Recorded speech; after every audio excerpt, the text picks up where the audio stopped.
Um, we really welcome you today to this webinar where we'll be presenting two different studies. We're excited to share the work, some of it in progress and some of it that has been completed. We see the leadership today of our sponsors, of Chosen and SIG, and we'll be introducing those in just a moment. But I am Timothy Hunt. I'm one of the associate directors at the Social Intervention Group, and one of the PIs of the study that we'll be presenting today. And really welcome all of you joining us today. And we hope that you will join in the chat discussion and the panel at the end of the webinar, where we hope we'll have some rich discussions about some very challenging work, but very, very much needed work. And you'll hear some of the epi around that. So we're going to be focusing around both an integration of substance use disorder care as well as HIV care when it comes to screening and linkage to care, both prevention and treatment. And we're going to be giving some insights and some lessons learned from our work with reentry for people who are incarcerated from the TechMPower study as well as from the Healing Communities study. Again, our sponsors, the Chosen Center and the Social Intervention Group. We'll be talking a little bit about our goals for the webinar specifically. We would like to hear from you, your goals of what you'd like to learn today as well, and give you an overview of the current epidemiology when it comes to HIV and substance use disorder, overdose in the U.S., and why it's important to be addressing this in the carceral setting. Our presentations, as I said, will focus first on the Healing Community study that was completed back in March of 2025. And then we'll be talking about our TechMPower initiative, both funded by NIDA, and this project will be ongoing for the next 4 years. We'll be talking about a pilot phase.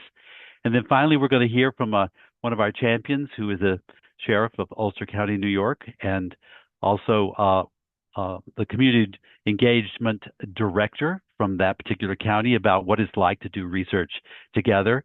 And then all of us, some of us are researchers, some of us may be clinicians today, or providers, or people with lived experience. We want to be asking questions about how to do appropriate research that is collaborative, that is meaningful to those that we are serving. Our goals for today is that we give a highlight of the work that we're doing when it comes to overdose education and prevention and care for both HIV and substance use disorder. We'll be giving some preliminary insights from the TechMPower study, and then some of the significant findings from the Healing Community study when it comes to overdose prevention. And then finally, identify some of the challenges and opportunities to working in the carceral setting. The Chosen Center, you at Columbia University, of course, focused on both treatment of opioid use disorder and other substance use disorders. The innovation, we are a partnership. And I don't know if Nabila or Francis would like to say a word of welcome. I certainly welcome you here. I see you're on the call. Should I pause for a second?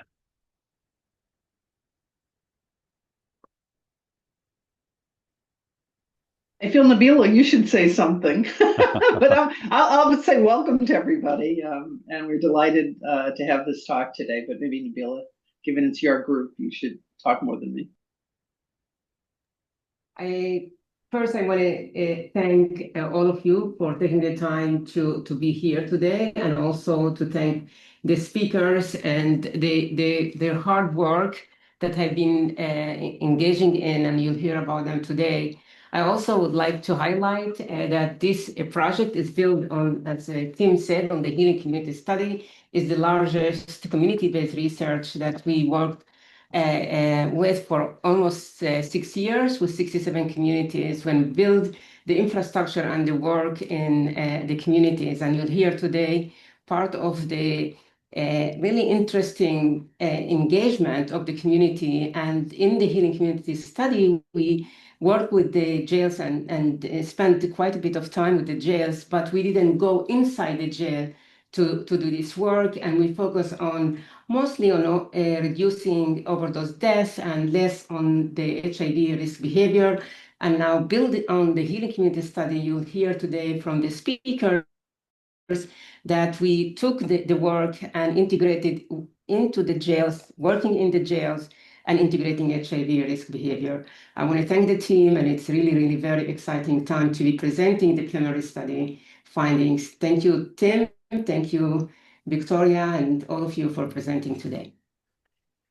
Thank you, Dr. El-Bassal and Levin. We definitely want to pause for a moment and just really acknowledge, first of all, people with lived experience, those people living with HIV, people who have experienced incarceration, have substance use disorder, and we really appreciate also their input in our work. We cannot do the work without their input. Also, our funders at NIDA, we want to acknowledge that, and certainly our partnerships in this particular county of Ulster County, and in the healing community, the 67 counties in 4 states. We really appreciate the work and collaboration they allow us to do. So just pause for a moment. I wondered if you would put in the chat just one thing that you would like to learn a little more about today on this particular topic. And I'll ask Victoria if you just kind of monitor that chat with Caroline. And we'll try to keep track of that. So it's something you want to learn, something that you think would be interesting when it comes to doing this collaborative work in carceral settings, something you'd like to learn about. So just a little background, Dr. Fry and I, maybe Victoria will introduce yourself when I turn it over to you, or maybe I could just, let me do that now. Say a little bit about yourself. Hi, I'm Victoria Fry. I'm a professor at the Columbia School of Social Work, and I have been an HIV prevention scientist for over 20 years in various institutions. My focus is on the role of stigma and other forms of social discrimination and how that influences HIV acquisition and transmission, with a focus on also violence, intimate partner, sexual and other forms of interpersonal violence. I'm really excited to be here. Thank you so much for being here, for taking the time out of your day. I know everyone's really busy, so good to see you. Tim, do you mind if I jump here? I see Sheriff Juan, and I want to thank you, and thank you for all your support during the healing community study and this project, and looking forward to continue collaborating. I'm sorry I didn't see you that you're here. So welcome and thank you. Yes, thank you. And I'm going to do a kind of formal introduction of the sheriff and Juanita in just a few moments. We so much appreciate their collaboration. So again, the overdose epidemic, you know, we've been living through it. We've been working with it. Today, we'll be talking a little bit about some of the successes of the healing community study. There has been some progress. We are gladly to see that overdose nationally is beginning to dip. The work continues around advocating for treatment availability, addressing issues of stigma, making sure people have access to opioid use disorder treatment and medications, but also harm reduction approaches. Certainly naloxone and harm reduction approaches are really needed.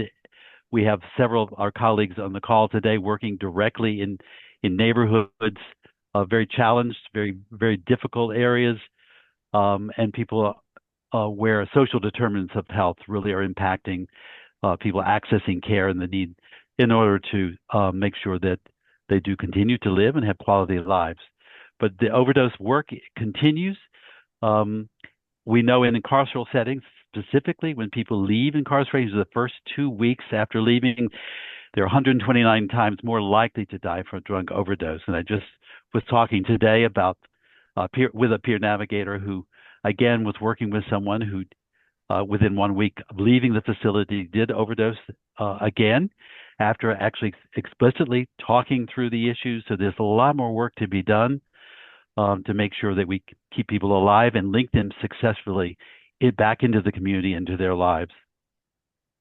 Naloxone, whether you're familiar or not, again, it's a medication, as you know, that can reverse an opioid overdose. It is widely available now over the counter as well in pharmacies. And in New York State, we certainly have done a good job with the Department of Health in providing community-based organizations with naloxone and the education that comes along with that so that people can use those when needed, when they witness or see an overdose. Again, we talked a little bit about the risk factors. We know that when someone is on a medication, we know it successfully reduces overdose, specifically buprenorphine, methadone, and other opioid treatment medications. We know that also increases the likelihood that people get into care and stay in care if they are introduced to medications while they are incarcerated. And so a part of the work is successfully linking people to the needs, whether it be HIV care or substance use care post-incarceration, is the work that we're promoting here. That also includes an integrated approach with HIV along with hepatitis B and C.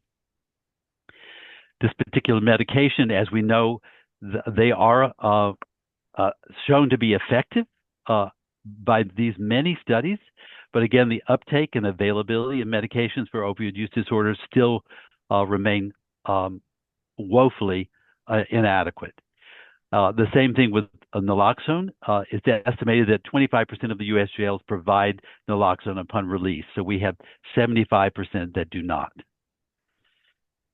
So Dr. Fry, if you'll take it over here with the HIV epidemiology.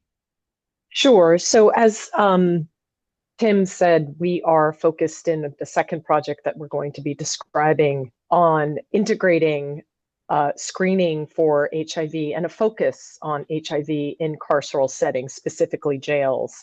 So we thought we'd do a very brief overview of the epidemiology of HIV in the US currently.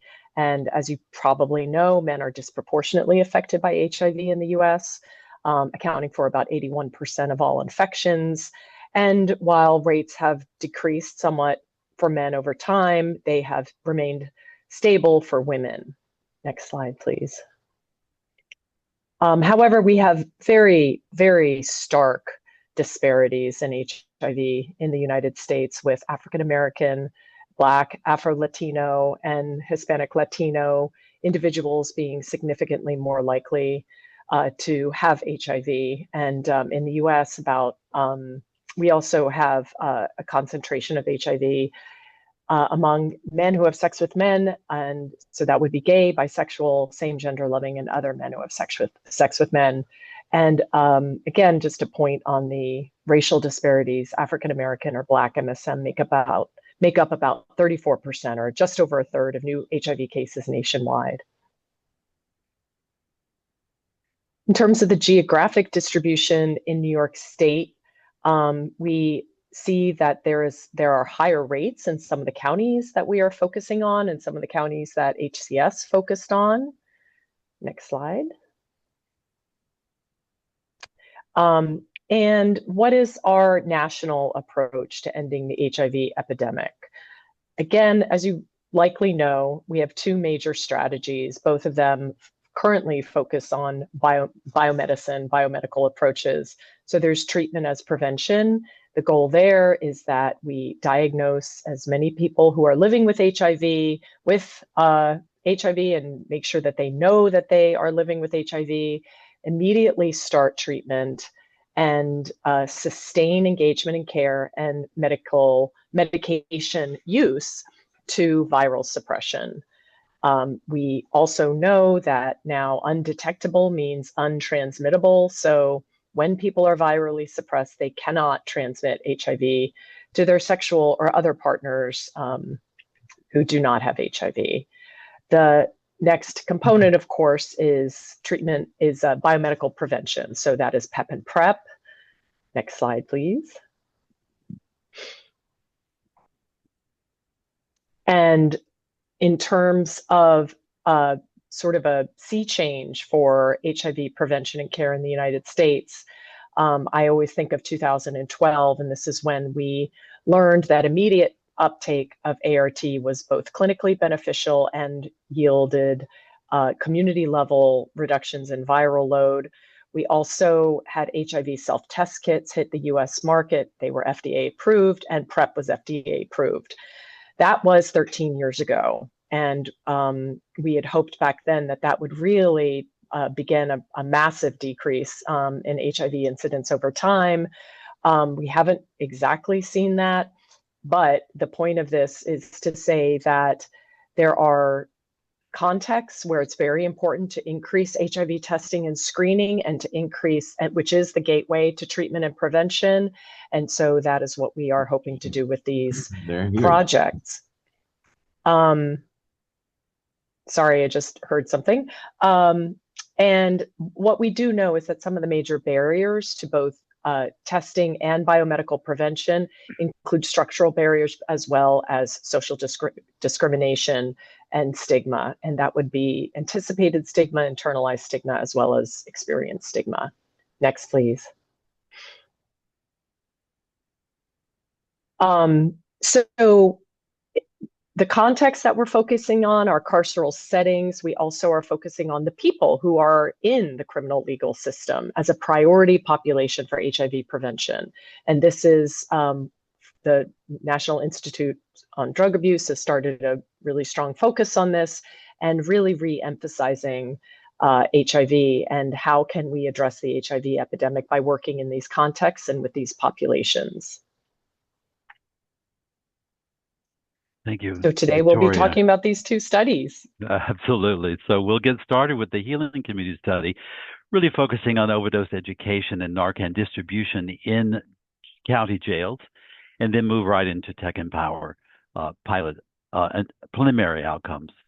So again, some of you may already be familiar with the Healing Community Studies study, or you may be new to it. So just quickly, this was the largest, as Nabila said, the largest community-engaged research in U.S. history focused on substance use in 67 counties in 4 states. We did complete the study after 5 years in March and have been busy writing papers and doing dissemination as we are now.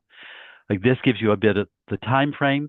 We launched the active intervention right as COVID-19 struck, so was quite challenging work to be done and lots to be learned from that work. We did the evaluation and then dissemination, ending in the intervention in 2023. The 4 states, you see the burden of overdose here, the rate primarily between 27 to 40 per 100,000, and the size of the people that were impacted by state. Both rural and urban counties were chosen and required to be a part of the design. The intervention itself was 3 core components: a community-engaged approach, building on coalitions, utilizing coalitions or task force to make decisions around evidence-based practices known to have impact on overdose prevention. That menu of options was captured in the opioid overdose reduction continuum of care approach, or the ORCA as we like to call it. This menu of options includes evidence-based practices. A communications campaign accompanied the intervention, addressing stigma, or increasing awareness around medications, around the role of addiction in the risk for overdose. The ORCA, as I mentioned, focused on 3 primary evidence-based practices. The included overdose education and Narcan distribution, which we'll focus on in this presentation. It also promoted the evidence-based medications I mentioned before: buprenorphine, naltrexone, methadone, and then safer prescribing, helping physicians, pharmacies do a better job of educating around and prescribing medications known to help. In these 3 sectors, both health, criminal, legal system, and within the behavioral health system, had to be addressed in the intervention.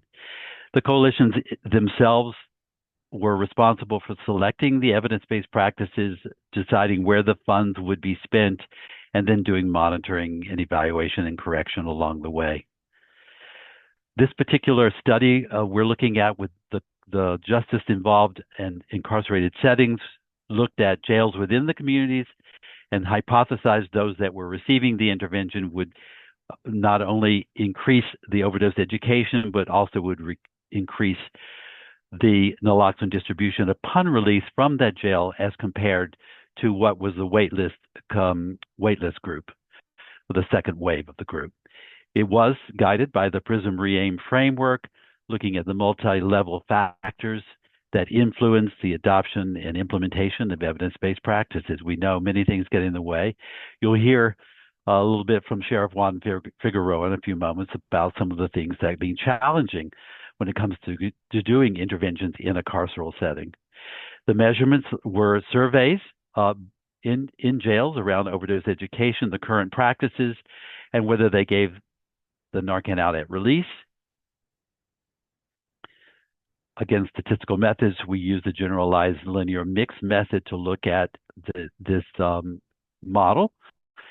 And then over the course, we were accompanied with RTI, who did our analysis for us in this particular study. The role of the community engaged, as I said, was making decisions around the evidence-based practices. And again, you can see some of the funds that were spent in the intervention itself. In New York, here you see $672,000 was the average per county for the intervention. When it comes to the criminal legal system and how the sectors were engaged in strategies, you can see that about 60 of the 254 strategies of overdose education were in the criminal justice setting. That could have been not only in the jail, but also with probation, parole, can be community court settings as well. In the 124 criminal legal system strategies, you see how they were dispersed across each state, included the overdose education as well as medications and safer prescribing by the criminal legal system. For example, the court system itself, drug courts and other drug trafficking courts, human trafficking courts, were used in order to engage people in care at risk. So the primary outcome here, just looking at the 67 counties in our intervention counties were 30, and you see here what they were providing, yes or no, at baseline. Majority were not providing Narcan, as you see here, as compared to the waitlist control, and then also the rates of people receiving education as well. The good news ultimately is that, yes, we did increase both statistically significant provision of overdose education while someone was incarcerated in our intervention communities, as well as provided kits at release in our intervention communities as well. There was some disparities, as you can see, between rural and urban engagement. For example, rural 10 communities here were providing versus the waitlist control, only 4 were providing the kits upon release. The primary outcomes, again, a statistical significance here for the provision of education. And we're going to talk a little bit about what the variance in jails was around who provided the actual education, what kind of model was used in particular jails. And you'll hear from our pilot site in the TechMPower about what particular healthcare model they have as well around the provision of kits, etc. So variation was the actual, whether the correctional health was provided by staff hired by the county, or was it subcontracted to an organization, or maybe some hybrid approach. We did see quite a variation. In New York State specifically, jail reform, bail reform, and jail census did impact, again, the engagement. As we saw census go down, and that census, again, we may hear from the sheriff, has begun to go back up again. But again, resources were a bit more strained during this period. But we did see also initiatives in New York State specifically that did require medications be offered to those incarcerated for opioid use disorder. And as a part of that strategy, overdose education also had to accompany that medication. So just in conclusion of this particular study, the take-home, this particular implementation trial was feasible with a large number of counties with a lot of variation. Our community partners were central to the work, to not only to implement the evidence-based practices, but to sustain them.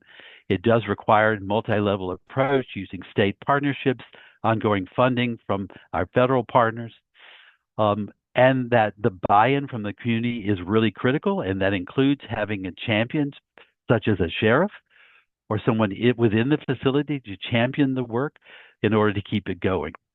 And you'll hear also from one of our partners, Juanita Hotchkiss, today about the central role of community in the work. So I will pause with that, and then we will transition. If there are questions about the studies, I think we'll keep going and then try to answer those questions in chat, but certainly during our follow-up discussions. I definitely want to thank our ongoing community advisory board as part of this study, our key government officials at the state, with OASAS, with the Department of Health, our coalition partnerships, 16 of those in New York State, our sheriffs and the co-investigators that participated in the work. Tim, I'll go ahead and just note what the questions in the chat are, just so our team can start thinking about them. The first is how best to help healthcare providers mitigate the risk of overdose as people return to community after incarceration, which of course is central to the work that we're doing. How can findings be translated into sustainable workflows for reentry in settings with very limited staff? Very good question. And we have multiple requests to email the slides, which of course we will do. Definitely, we'll be sharing the slides and also the recording on our chosen website going forward. Really fantastic questions, and yes, I think we should plow ahead and keep answering the questions, but certainly linkage to care is what I heard part of the questions were, and linkage requires multiple strategies in order to do that, and you'll hear in a moment TechMPower specifically how we're trying to work on that. And it is certainly building on community partnerships that have resources around housing, transportation, but also FQHCs and other treatment providers that have to be central to the work for successful reentry.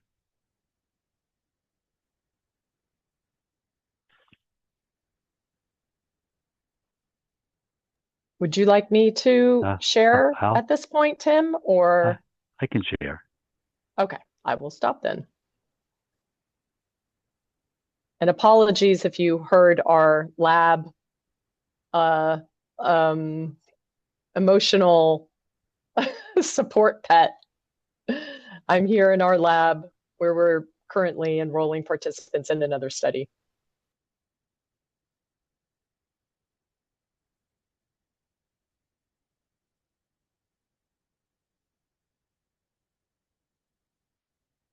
So as part of the TechMPower initiative, we do want to thank our co-investigators, multiple principal investigators. You see here, Dr. El-Basel is also with us, Dr. Goddard, Eckert, and also Louisa Gilbert. You'll see also our co-investigators from the University of Pennsylvania looking at costing, our statistician, Daniel Feaster, and Janet Myers out of California. And Aaron Fox, who's a clinical expert, of course, and is the president of ASAM currently. Our project team, we're so thankful for, our project director and co-investigators, our data analysts. Community engagement is so central, and training is part of, you'll see, training is part of what we do in the intervention itself. So thank you, team.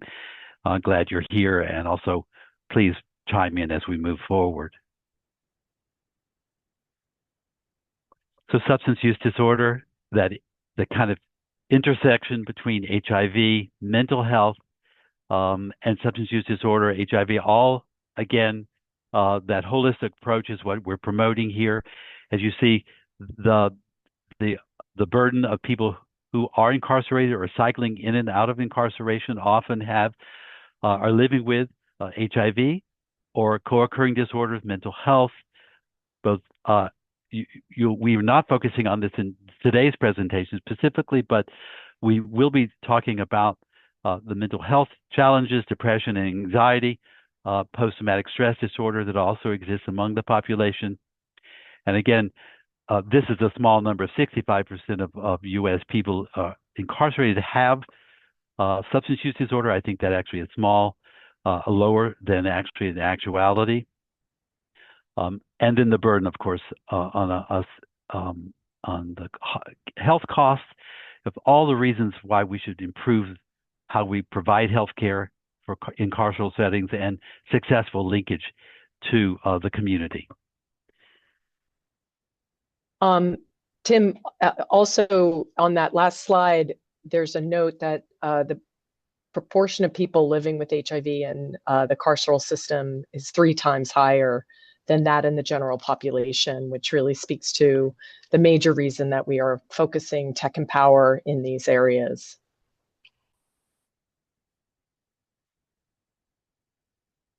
So, I think we covered this. This is, really our goal in EHE is to screen as many people as consistently as possible. And for higher risk groups, this is every 3 to 6 months, immediate start of treatment, which is clinically beneficial and has positive population level impacts in terms of reducing community level viral load, which, as we know, is associated independently with reduced incidence at the community level. And then, U equals U and biomedical prevention. So I think we covered this.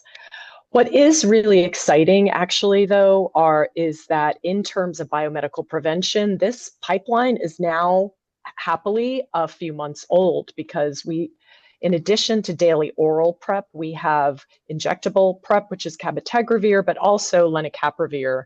And cabotegravir was great every other month, injectable, but lenacapavir is twice a year and was demonstrated to have a efficacy of reducing HIV infection of 100% among women and 96% among primarily male trial populations.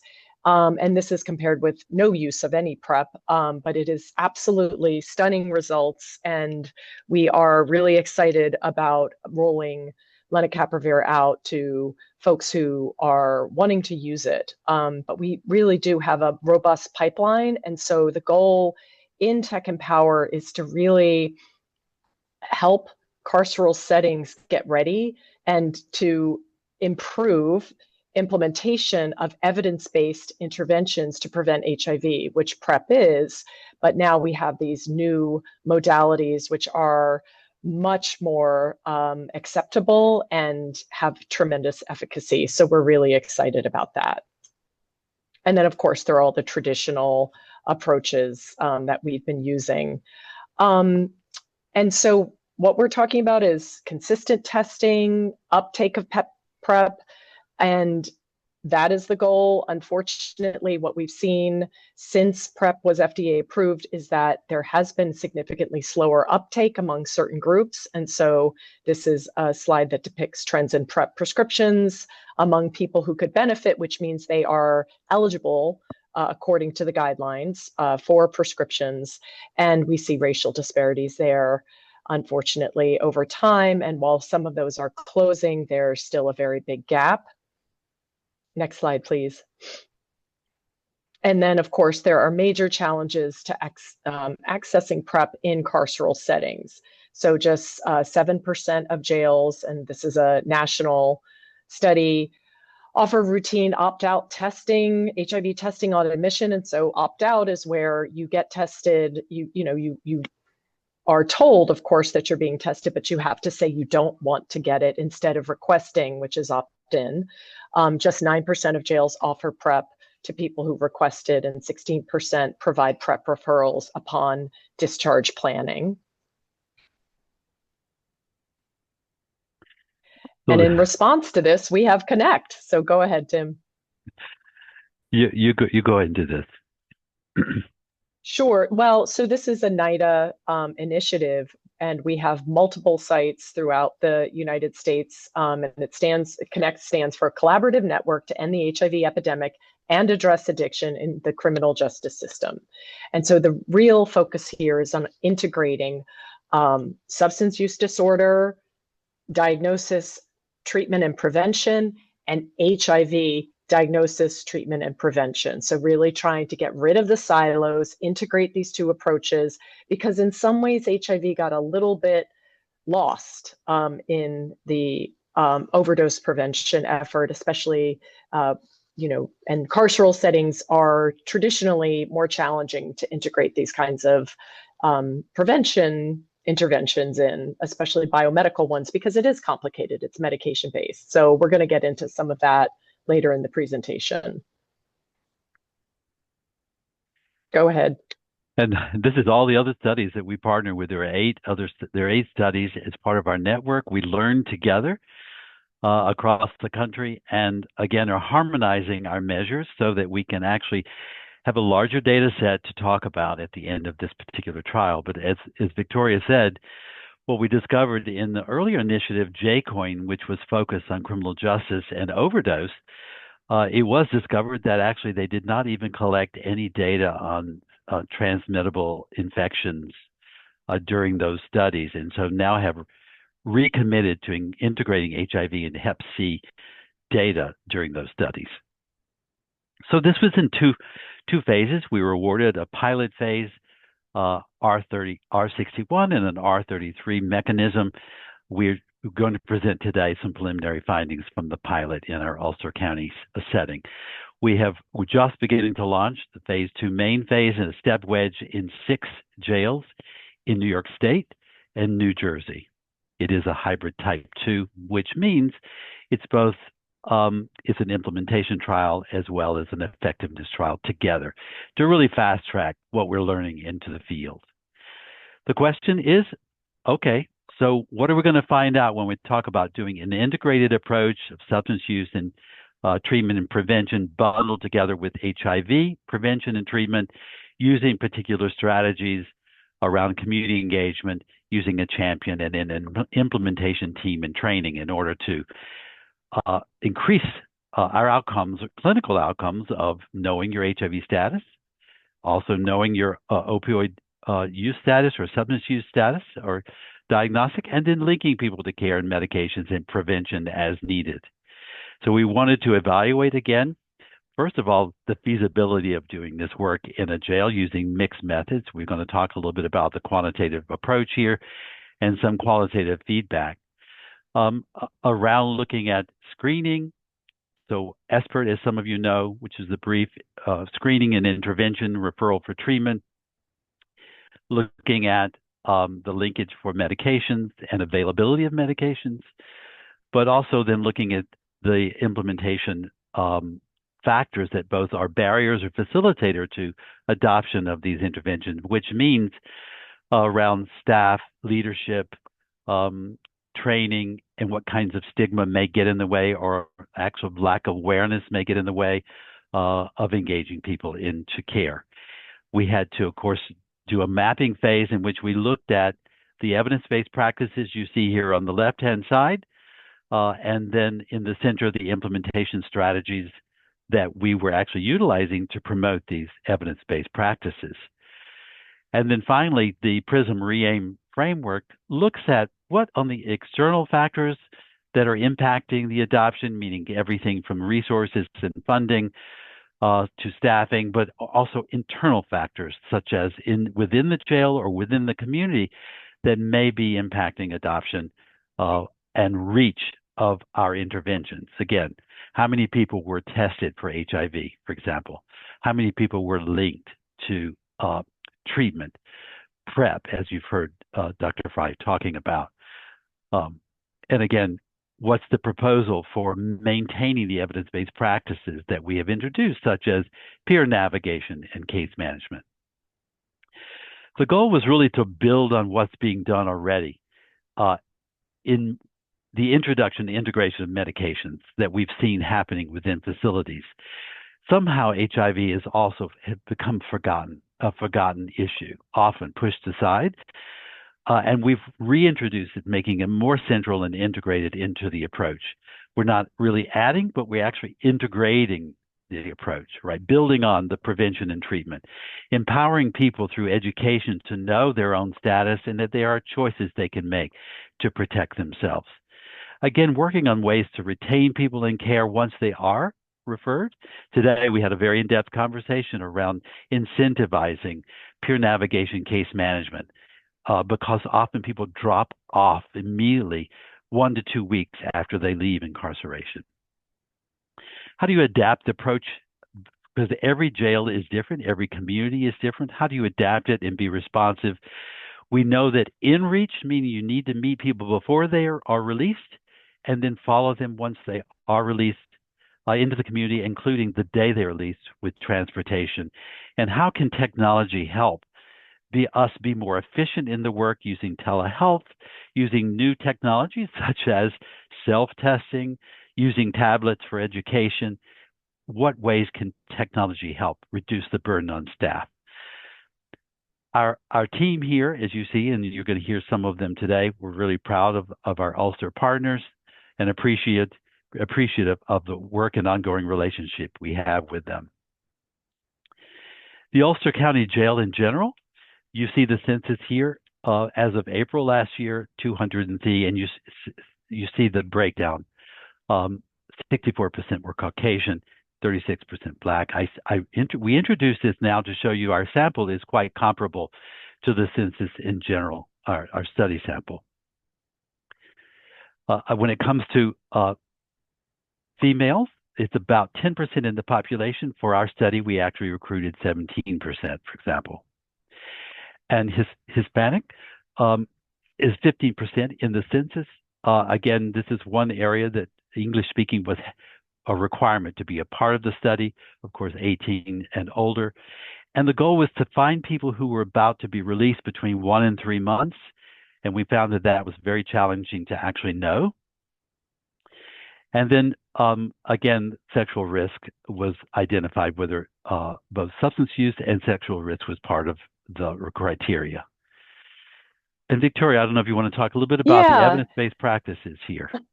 Yeah, so I just sort of want to recap. TechMPower is designed, the pilot was testing the approach of trying to increase implementation of 3 primary evidence-based practices. One of them, it started as HIV self-testing. It morphed into universal testing, increased testing by the care provider in the jail, as well as education on HIV self-testing. And so those are evidence-based interventions. We know that universal opt-out testing increases detection, and we know that HIV self-testing, and I've done a couple of interventions on HIV self-testing, increases detection. ESPERT, increased screening and brief intervention for referral to SUD, another EBP, and then navigation case management. Those are the evidence-based practices that we wanted to be implemented in the jails. And then we use implementation strategies to increase that. So in terms of HIV self-testing, so we had a lot of great ideas about how we might integrate this into the jail in our pilot study. The first was potentially adapting the trust intervention, which was an intervention that I designed in collaboration with Leo Wilton and other partners, which is about a 45-minute total intervention delivered to friend pairs where they get tested together, they learn how to do HIV self-testing together, and come up with a plan to self-test and or test every 3 to 6 months. As we began to implement, we realized that this was, integrating this in a jail setting was not necessarily going to work. So we began to focus on opt-out testing and increasing knowledge around HIV self-testing. Why is HIV self-testing so impactful? Well, it does avoid stigma. Self-testing is something you can do by yourself in your home. And we do know that when people learn their HIV status, regardless of whether it is actually confirmed or not, they begin to change behaviors that contribute to forward transmission. And so self-testing is helpful also in terms of increasing feelings of empowerment and autonomy, and it reduces fear of HIV testing in other settings.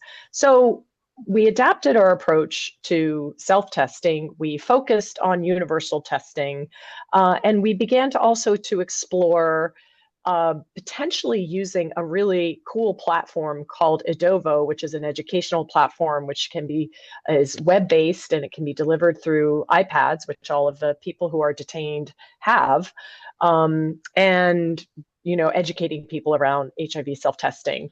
there. The other major innovation that we came up with, which we're pretty excited about, is that an HIV self-test kit would be provided to people who are detained as they are leaving the jail. So in addition to, I believe they get a Narcan kit, and they would also then get an HIV self-test kit. So this was the adaptation of our focus on HIV self-testing and universal testing as an EBP. And just to say, Victoria, what the education around self-testing was actually implemented by the staff within the jail in group settings for both men on the men's pod as well as the women's pod. And then, yes, the kits were given out upon release. The first time this is done in the nation. And Tim co-facilitated those groups with an Oracle team member. So again, just innovating and building on the infrastructure that HCS contributed to. This effort for substance use, again, is really is a mandated screening process. It is also included in most EMRs in these settings. So screening is done. It is part of what is being done, and the quality of that screening that we were looking at in this particular study.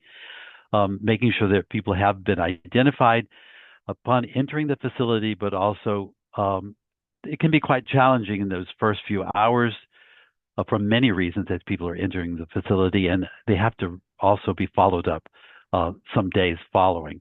Sometimes they may be in withdrawal from a drug or medication. And then the navigation, enhanced case management. This was piloted and tested, and it is an evidence-based practice out of California. Again, we adapted this to include this is HIV neutral, meaning you may be negative and directed and supported toward prevention, or you may be HIV living with HIV and then connected to care.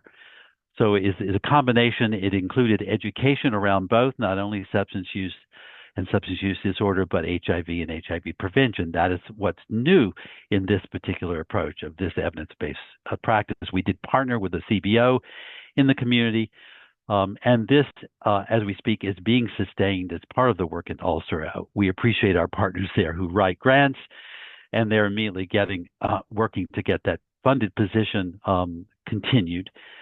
The navigation into the community it is delivered in person currently, and the goal was to do a combination of a FaceTime approach with telehealth, so that relationship building could happen over the course of maybe 3 months, and then meet them in the community and follow up. Lots of many challenges that occur.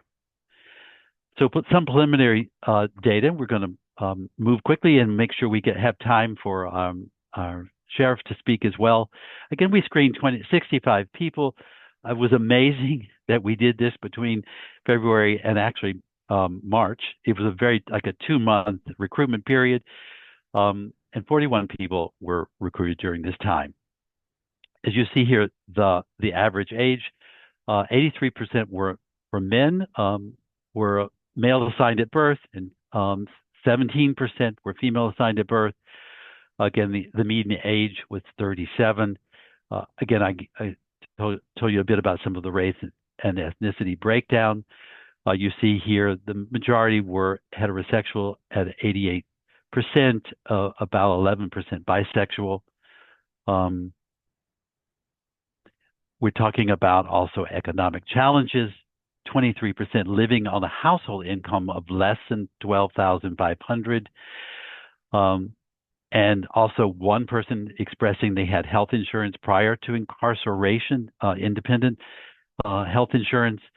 And so again, lots of opportunity to provide that care management as people are moving in, looking at employment opportunities as well, including housing opportunities.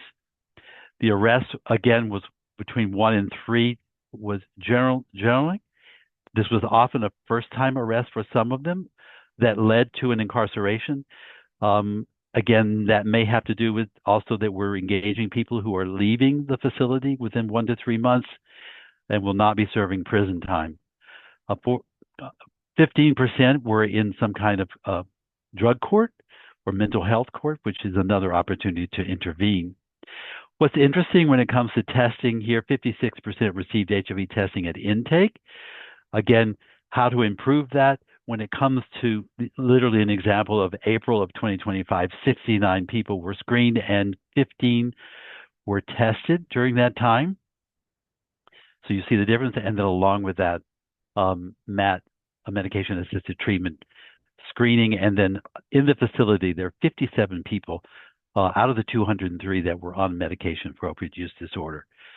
Look at the PrEP here. Again, they don't offer PrEP currently. We are looking to see what the Medicaid waiver is going to do to health costs within facilities, and we want to be ready to be able certainly to educate people on PrEP, but also specifically link them to PrEP in the community, and hopefully that is going to be offered while they are incarcerated as well. This is certainly a work in progress.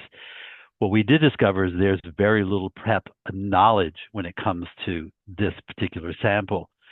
And almost zero heard about PrEP while incarcerated. Some had heard a little bit about it, for example, on a commercial on TV. That was primarily how they heard about it. When it comes to substance use disorder, really the story is polysubstance use. We have to say, you can see here how they're broken down by substance. But again, there's no surprise that crack cocaine has a resurgence here, 82% of this particular population, and the prescription opioids here is quite alarming. Again, so where do you intervene? It's not just with one substance, but it is polysubstance use and treatment. Diagnostically, most people had some prior treatment prior to incarceration. So now we're talking about treatment failures or treatment retention issues, and the role of drug use in that incarceration has to be addressed. Overdose also was critical in the last 90 days before incarceration. 16% had experienced an overdose themselves, and you see in just a moment how many of them actually had used Narcan. Interesting, the knowledge of HIV, again, there's some glaring gaps in knowledge. There's basic knowledge, yes, but when it comes to viral load, suppression, PrEP, very little knowledge around that, and still some misinformation about how one may transmit or get HIV, including, we actually heard toilet seats again, which we, heard about that a lot in 1985. Lots of opportunity here around the role of medication and making sure to prevent acquisition and transmission of HIV is really critical, including with sexual partners. So the mean score again was out of 11 was 7. So we have opportunity for education here, and we can hone that education, which is really informing our tablet-based education on the DOVO that we just heard about. When it comes to PrEP knowledge, as I mentioned here, 22 or 54% had not heard anything about it since entering the jail. So again, opportunity on PrEP education. Risk awareness. This is often, why do I want to hear more about PrEP, or why do I want to talk about harm reduction? Because 49% said, I'm not worried about HIV at all, right? So why do I even need to talk about this? Versus 15% extremely concerned. How worried? You may be already exposed. 62.5%, not at all, right? So ever had sex with someone who was positive? 22%, I don't know, right? They're not talking about it. Ever had sex with someone injecting drugs? Yes, right? You've got 56% said yes on that. So again, looking at risk factors. And the opportunity for naloxone education, 62% have actually used it on someone else, right? This is prior to incarceration. So again, a very vulnerable population that we're working with here. Some key highlights on partnerships, and then we're going to hear directly from those partnerships. The primary care medical, again, a very busy, lots of staff turnover when it comes to correctional health. and they're also talking about multiple health issues all at the same time. It's really critical to have staff doing reentry planning and transitional coordination. Often it is siloed between substance use disorder and healthcare issues, such as, again, medication management, often are kept very separate. This particular group of mindfulness included education on HIV, self-testing, and naloxone was really an effective approach, and that is continuing to this day. The referral for reentry, again, there were 5 referrals made last week, and again, I heard today about another referral made for peer navigation case management, which is really excited to see that ongoing. A cell phone we found out is central because loss of contact happens often, so the provision of a cell phone is something you'll hear this particular jail is doing and needs to be supplied by the community partners. The collaboration with reentry is really critical, having a champion within the facility to help navigate between the different divisions, between correctional staff and between health staff are really critical. And this particular jail had an amazing champion and has an amazing sheriff as a champion as well. We honed our model of reentry when it comes to peer navigation. Really critical to start early, build a relationship, and then retain that relationship. There are so many things that happen upon release that are very distracting, including the return to substance use and the risk associated with that. The adaptations, again, we're going to more detail, and when you read the paper that we will publish in this coming late winter. But again, as Dr. Fry talked about, we adapted some of the expert, again, really integrating the training on that to be much more aligned with what's currently being done in the jail. The promotion of opt-out HIV testing was really central to this and getting buy-in around that. And then the peer navigation is really critical, using things like New York Matters, which is a web-based platform for linkage to care that have agreed to integrate HIV care into those referrals, right? That's never been done before. And then we're going to be working with tablet-based education when it comes to HIV and overdose using the Adobo platform as well. I want to say, just when it comes to community engagement, often still siloed between overdose has its particular focus, but then HIV, it's really challenging sometimes where the public health department has to work directly with the behavioral health department. And often they are very siloed. They're not sharing data often, and so those agreements need to be made in order for a community engaged approach. Finally, the cost of this, you see preliminary estimates around $69,000 for the 28 weeks. That was a weekly cost around $1,300 for personnel. Again, the HIV test kits, $3,000 or so. Just thinking about this, and we'll know much more about this as we move through the main trial. For those researchers on the call, IRB approval for this work is really critical. It takes time, sometimes months. Having a prison advocate look very carefully at this vulnerable population, and the protocols will take place, and it's very important that community partners really commit to confidentiality.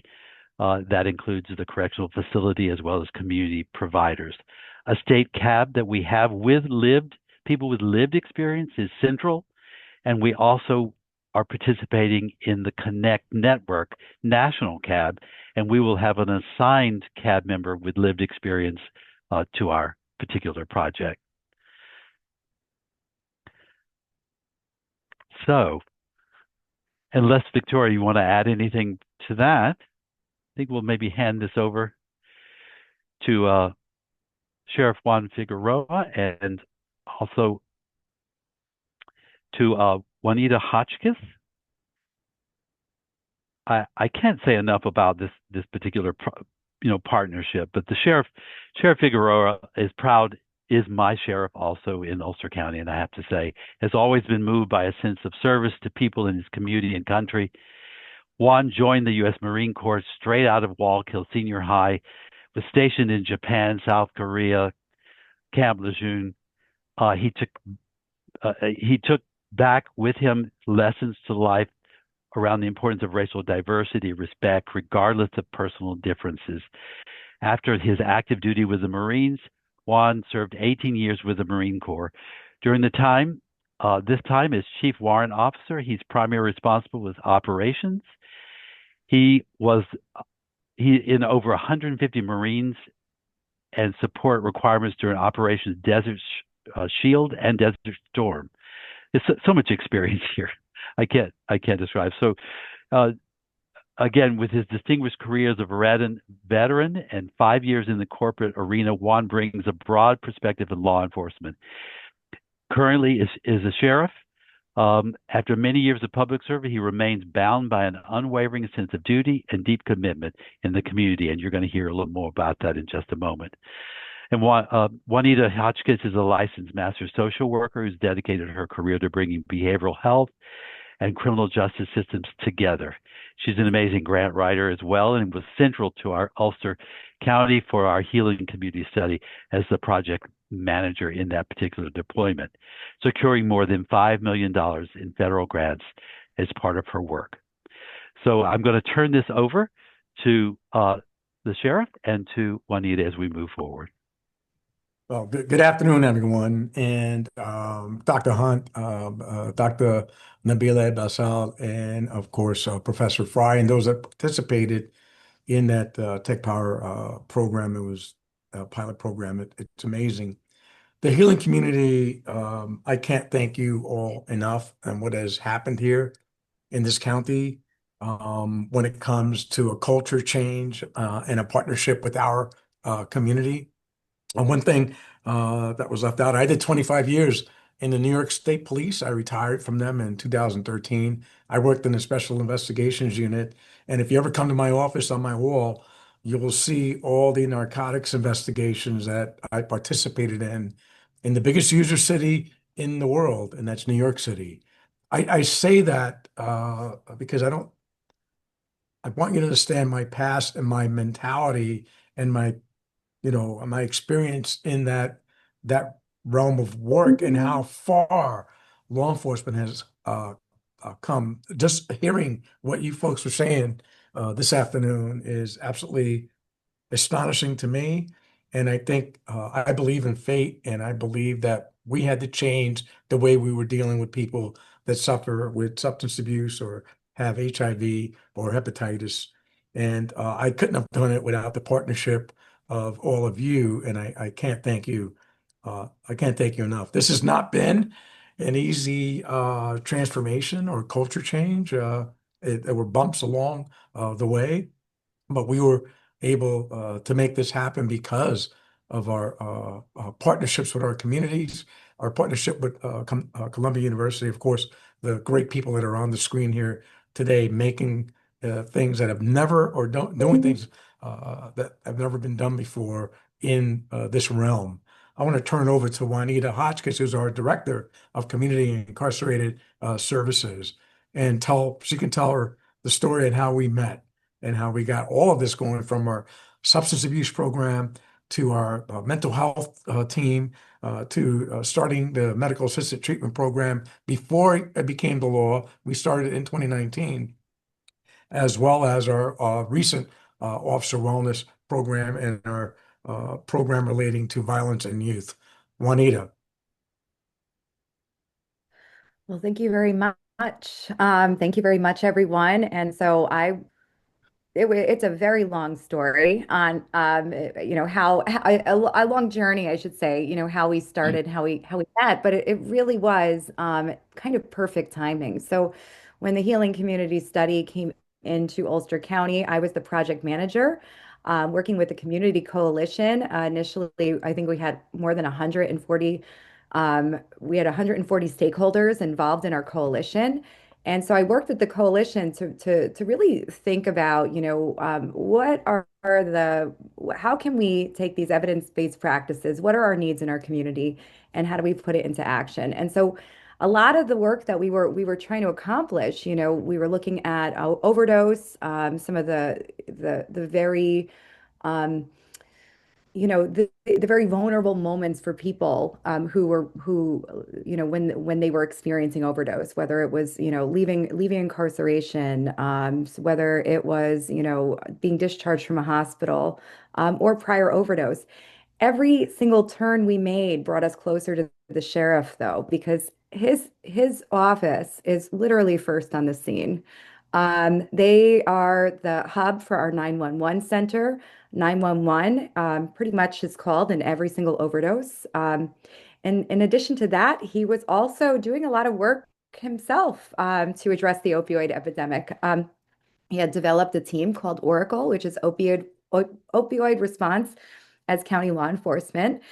And it was just made up of officers. So it just was a natural fit for us to work together, and to work together to develop some strategies to address some of the community's needs. And so what you're looking at right now is a slide of, what our Oracle team is. And so this was funded through COSOP grant, COSOP and co-op. Co-op grant. And I was able to write this grant with the sheriff and his office as in my role as project manager for the Healing Community Study. It was very important for me, and I think for the study, that what we did was sustainable. And so this was one way to make it sustainable. So this is our Oracle team. We have CIT trained officers. We have our substance use disorder specialist, and she's actually in the room, Juliana. She was one of our first team members and leads the entire crew.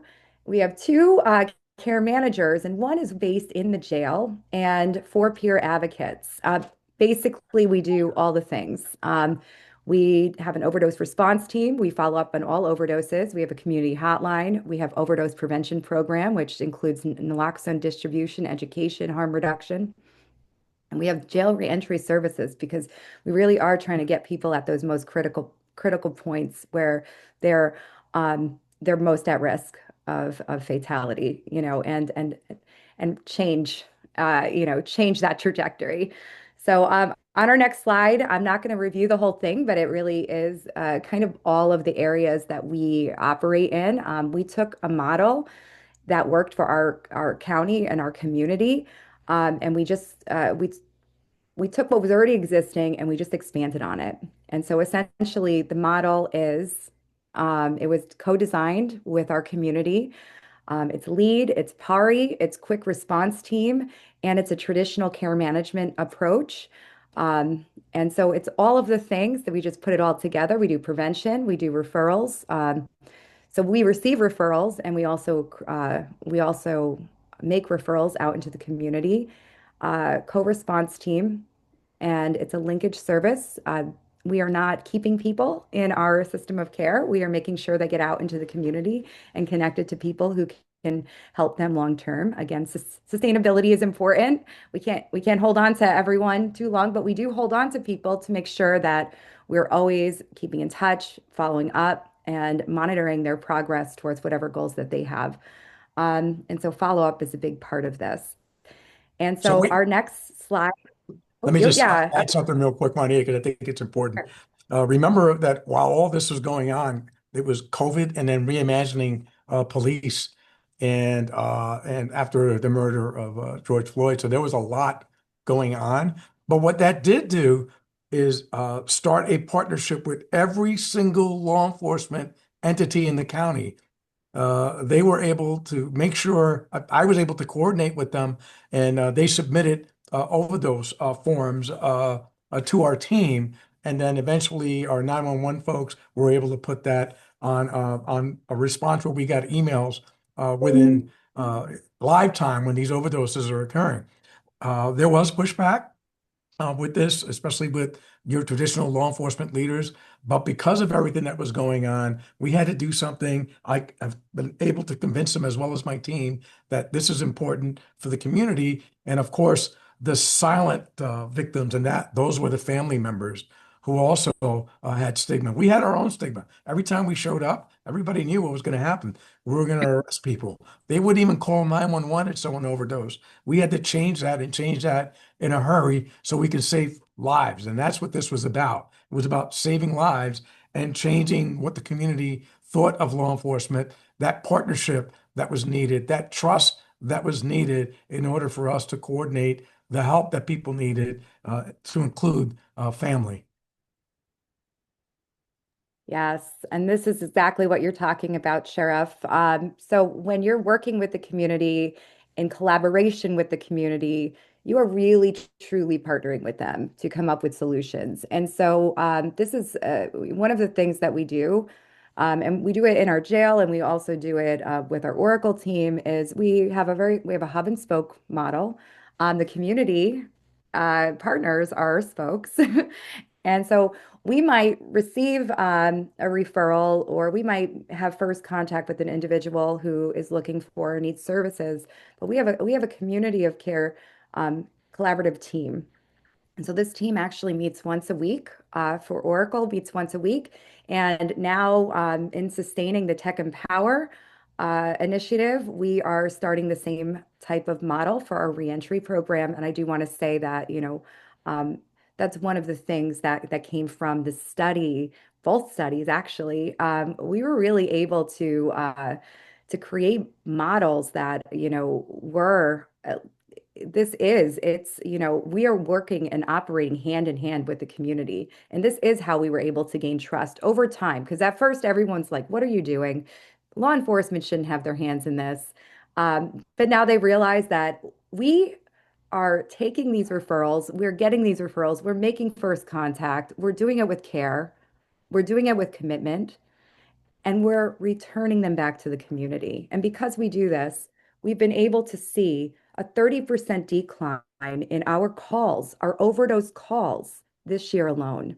And so I want to say that because it's not saying our overdoses are declined, because we know that what we're doing is we're providing the tools for our community to manage and handle this epidemic, and they're living.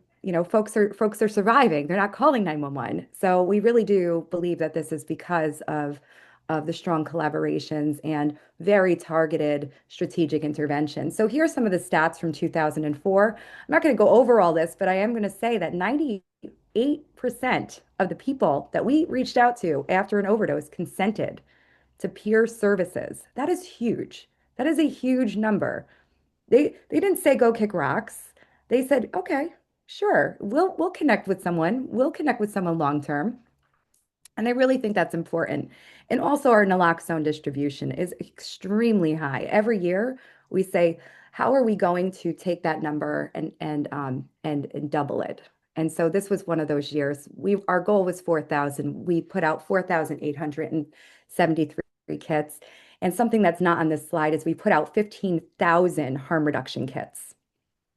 15,000 harm reduction kits. And Juanita said something that really I just want to touch base on, and that is the 911 calls and the cost savings the community and law enforcement when they could be going to true crimes that are committed in the county, which, by the way, is a selling point to the more conservative group of chiefs that are in the county.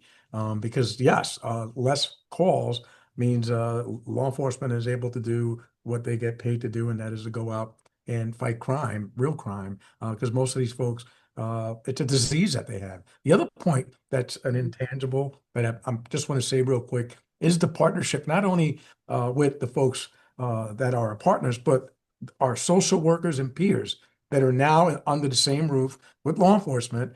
And have seen the mindset change because of this call team response.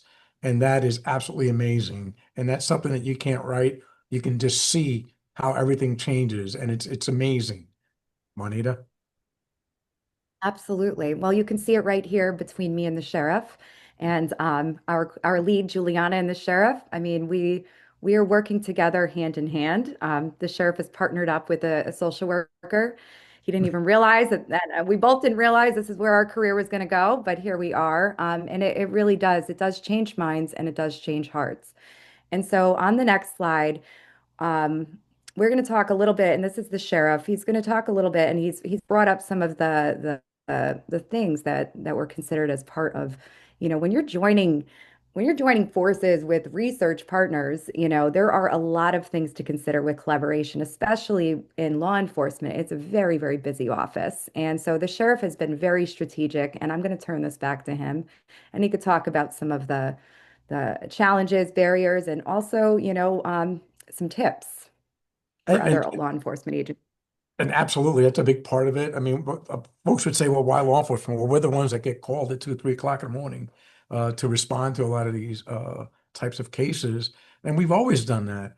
To have a vision to collaborate, not just with the other law enforcement entities in the county, but our first responders, but our community partners. And once you start building that trust, not just with the community partners, but the families of these individuals that have this disease, substance abuse, you start to see a change. But there's a lot of time and resources that you have to put into this. And you have to phase it in. You can't just do it overnight. People have to see success, especially those in the law enforcement community. Numbers have no opinions. And when you show those numbers and you start and people start buying in, it's huge and it's important.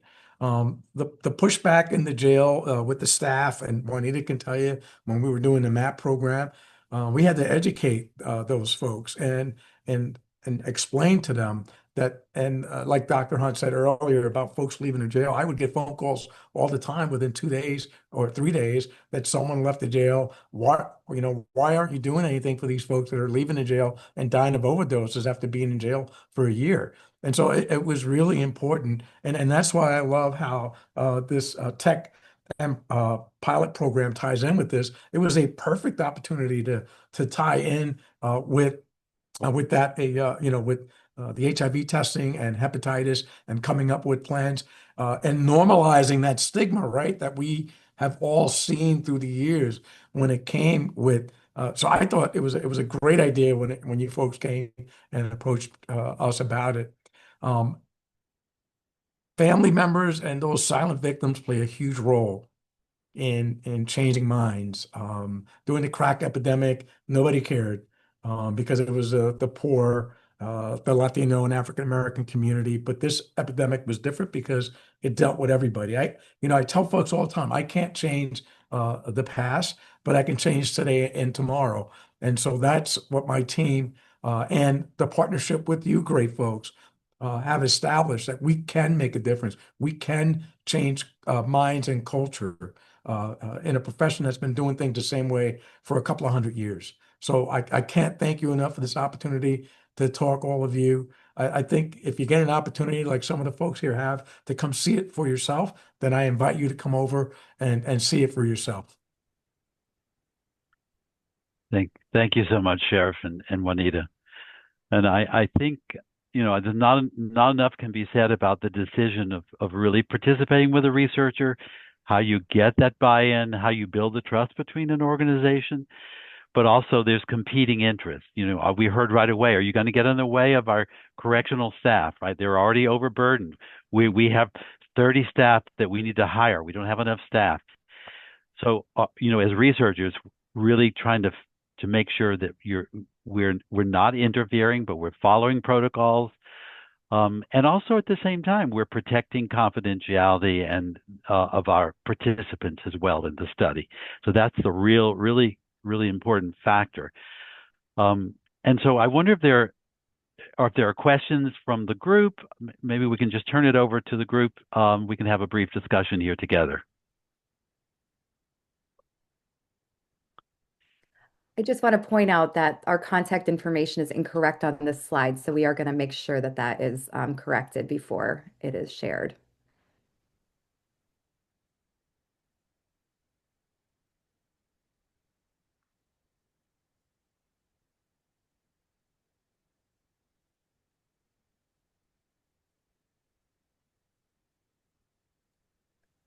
We have a request to share the correct information in the chat, which I think we can do.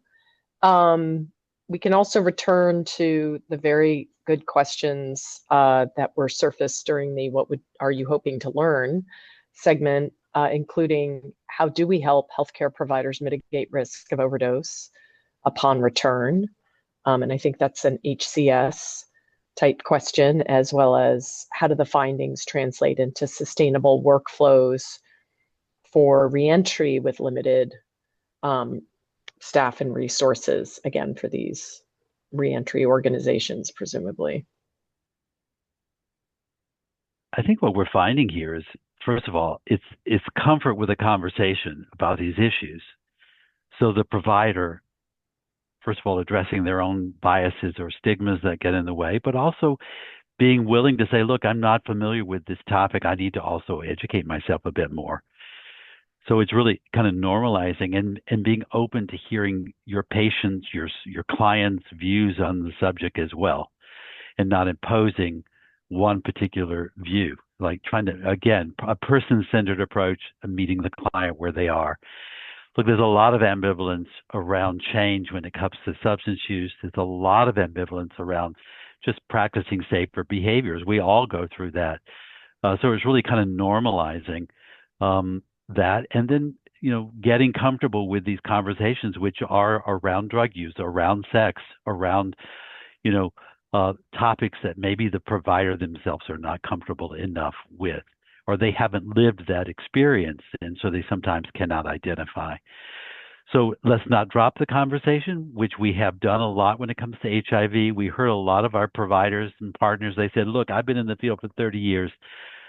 I forgot. I haven't talked about this in 20 years. What's the latest on, do I have to test people? What's the latest on PrEP? So we really need to bring the conversation back and be comfortable with, first of all, the training that's available. There's a lot available. You can go online very, very easily and get any webinar, but we as an intervention also want to tailor our interventions to meet the staff where they are as well. I don't know if anybody else would like to respond. I mean, we didn't say too much about the role of the stigma training that we did, but that is clearly a big component of it and is something that we have integrated. And again, it's sort of an adaptation that we inserted into the HIV self-testing and biomedical prevention and treatment education piece. It was integrated into the trust intervention, which was focused on users of testing and people who get tested versus care providers or others in this context. So that was sort of another adaptation and emphasis and a shift of that training. I think Sheriff Juan was about to say something, but we also have another question from Ashley C. in the chat when we're ready. So, and I think you're right, Professor Fry, that there is, and then one of the things I said is a buy-in, a phase-in approach to, the pushback that you get from members of either my staff or even we have pushback from our Department of Mental Health. And so, meeting people halfway and explaining to them the best way to move forward. And it is outside the box thinking. It is something that we've never done before. But again, I go back to, I can't even, I look at the numbers that you were able to get with the testing, and I didn't think you were going to get that many numbers. And you proved me wrong. And so those are the things that are important, that where are we going? And why aren't we doing this from now on? Because it's something that we should have been doing. Again, it's about explaining and educating, the type of work that we're trying to do and where we're going. And I want to say, without your support and allowing us to be in and conduct this research, we will not be able to achieve our goals. I really appreciate the openness and helping us in every step to be able to conduct this complex research. And I also want to say that the mechanisms that this research is funded by allowed us to be able to implement this kind of research. The first phase of the research is to work with the community and try different ways for recruitment, retention, refining the intervention. And these mechanisms that we are funded with allowed us to explore all these issues and prepare us for the implementation of the study. I don't believe that any other mechanism with traditional R01, where we get right away to do an efficacy trial, would allow us to have this opportunity to build the relationship, to include key players like you, Sheriff, in helping us to implement the research.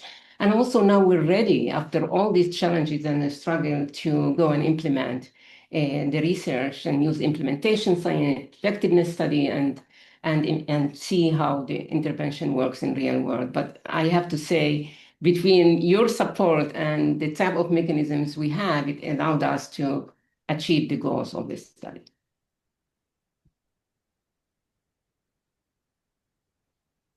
Thank you. I see the question around wrongful imprisonment, wrongful incarceration. I don't know, Sheriff, you have something to say about that? If certainly. Sure, I'd love to answer that. Ashley, I did see your question. I was waiting for the right moment. So the criminal justice system is a huge system. Some can say that, how the jury is picked isn't really a jury of your peers. If you're a poor person, don't own a house, don't have a driver's license, or don't register to vote, because that's how they get most of our, jurors.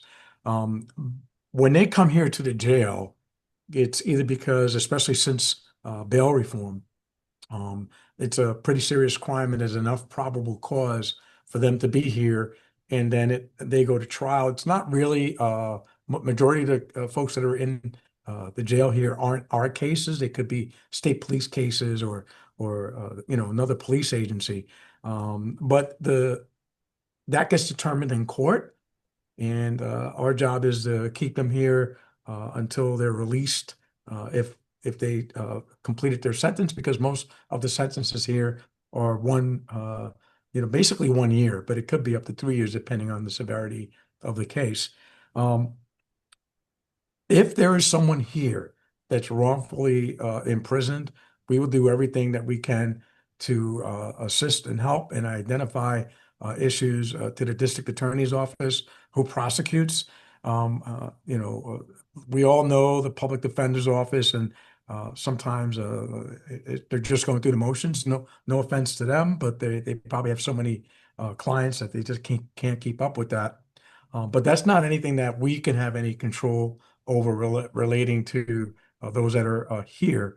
The system as a whole has to be looked at when someone is imprisoned, illegally. And obviously, we always look into complaints from folks that have that, and we look into it and try to help the best way that we can.